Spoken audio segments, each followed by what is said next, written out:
Tuhan bersamamu. Dan bersama rohmu. Inilah Injil Yesus Kristus menurut Santo Markus. Dimuliakanlah Tuhan. Sekali peristiwa, Yesus yang bangkit dari antara orang mati menampakkan diri kepada ke-11 murid dan berkata kepada mereka, "Pergilah ke seluruh dunia, beritakanlah Injil kepada semua makhluk. Siapa yang percaya dan dibaptis akan diselamatkan, tetapi siapa yang tidak percaya akan dihukum. Tanda-tanda ini akan menyertai mereka yang percaya. Mereka akan mengusir setan demi namaku. Mereka akan berbicara dalam bahasa yang baru bagi mereka.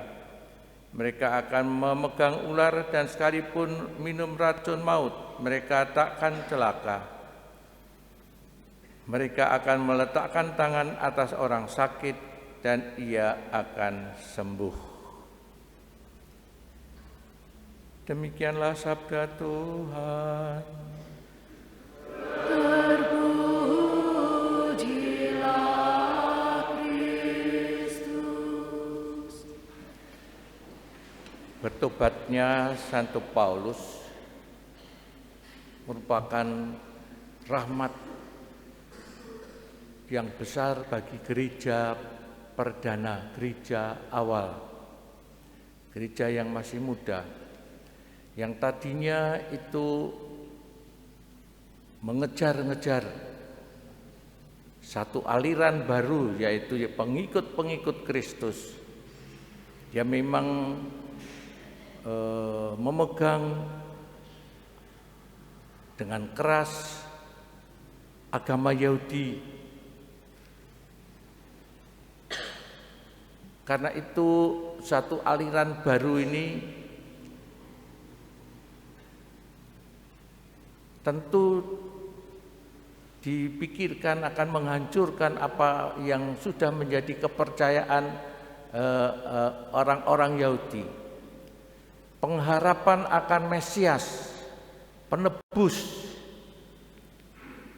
sebenarnya hanya mereka ingin supaya bebas dari penjajahan Romawi.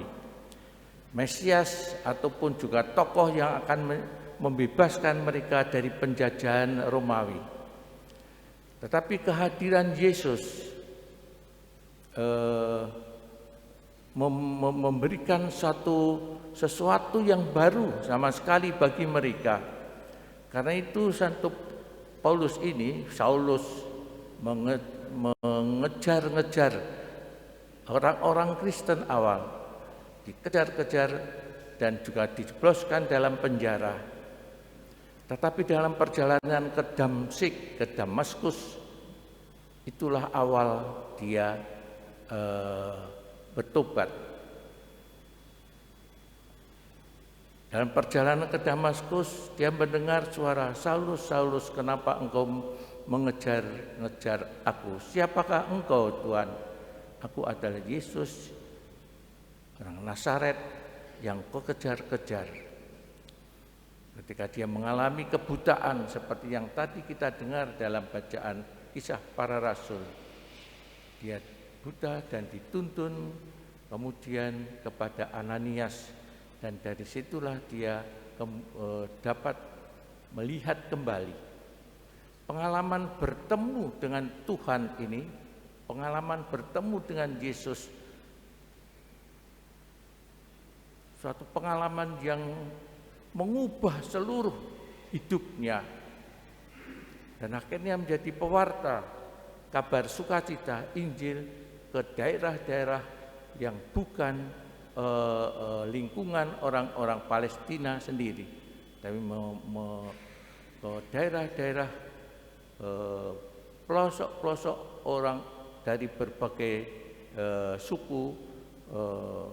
Karena itu kita mendengar surat Santo Paulus kepada orang Filipi, kepada Korintus, orang Korintus, itu adalah suatu kelompok-kelompok yang akhirnya percaya kepada Yesus.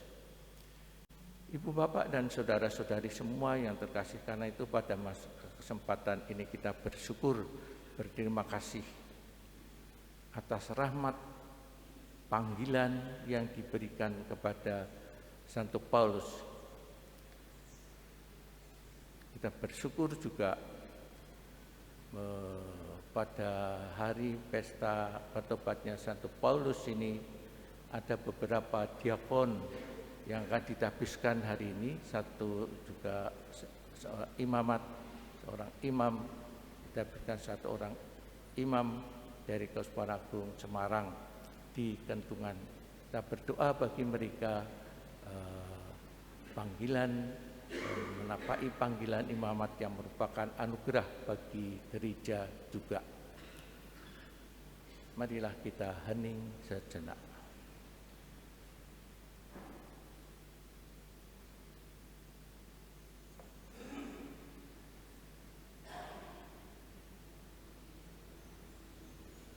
Kemuliaan kepada Bapa dan Putra dan Roh Kudus.